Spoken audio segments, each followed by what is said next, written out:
Good morning ബ്രീഫിലേക്ക് സ്വാഗതം. ഇന്നലെ 1% നിഫ്റ്റിയിൽ നല്ല ഒരു നേട്ടം നമുക്ക് സ്വന്തമാക്കാനായിട്ട് സാധിച്ചു.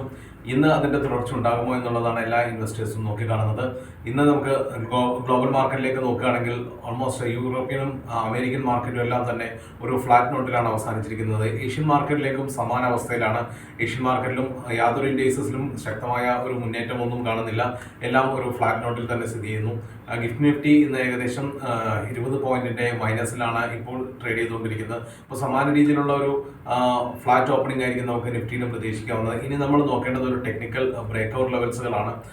അപ്സൈഡ് നോക്കുകയാണെങ്കിൽ 25,115 എന്നൊരു റെസിസ്റ്റൻസ് ലെവൽസ് നമുക്കുണ്ട്. താഴത്തേക്ക് 24,700 എന്നാണ് മേജർ സപ്പോർട്ടായിട്ട് നിൽക്കുന്നത്. അപ്പോൾ ഈ അപ്സൈഡ് ബ്രേക്ക്ഔട്ട് കിട്ടുകയാണെങ്കിൽ തീർച്ചയായിട്ടും ഈ ഒരു റാലി കണ്ടിന്യൂ ചെയ്യും. അല്ലെങ്കിൽ നമുക്ക് ഈ 25,000 മുകളിൽ എവിടെയെങ്കിലും ഒക്കെ ഒരു പ്രോഫിറ്റ് ബുക്കിങ്ങിന് സാധ്യതയും കാണുന്നുണ്ട്.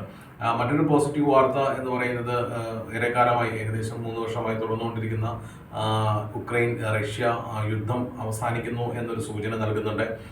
സെലൻസ്കിയെയും പുടിനെയും ചർച്ചയ്ക്ക് വിളിച്ചുകൊണ്ട് അതിന് മധ്യസ്ഥം വഹിക്കാനായിട്ട് ട്രംപ് ഒരുങ്ങുന്നുണ്ട്. അപ്പോൾ അത്തരത്തിലുള്ളൊരു സാധ്യതകൾ വാർത്തകൾ വരുമ്പോൾ തീർച്ചയായിട്ടും ഒരു ഗ്ലോബൽ എക്കണോമിക് അല്ലെങ്കിൽ ഗ്ലോബൽ മാർക്കറ്റിന് ഒരു പോസിറ്റീവ് സെന്റിമെന്റ്സ് തന്നെയാണ്. വീണ്ടും ഇന്ത്യയിലേക്ക് വരികയാണെങ്കിൽ GST റിഫോംസ് പല സെക്ടേഴ്സിനും വളരെ പോസിറ്റീവായിട്ടുള്ള ഒരു മൊമെന്റം നൽകുന്നുണ്ട്. എസ്പെഷ്യലി ഓട്ടോ സെക്ടേഴ്സിലെല്ലാം തന്നെ ഇപ്പോൾ ദിവാലിയോടനുബന്ധിച്ചൊക്കെ നമുക്കൊരു നല്ല ഒരു സെയിൽസിനുള്ള സാധ്യതകളും എല്ലാം കാണുന്നുണ്ട്.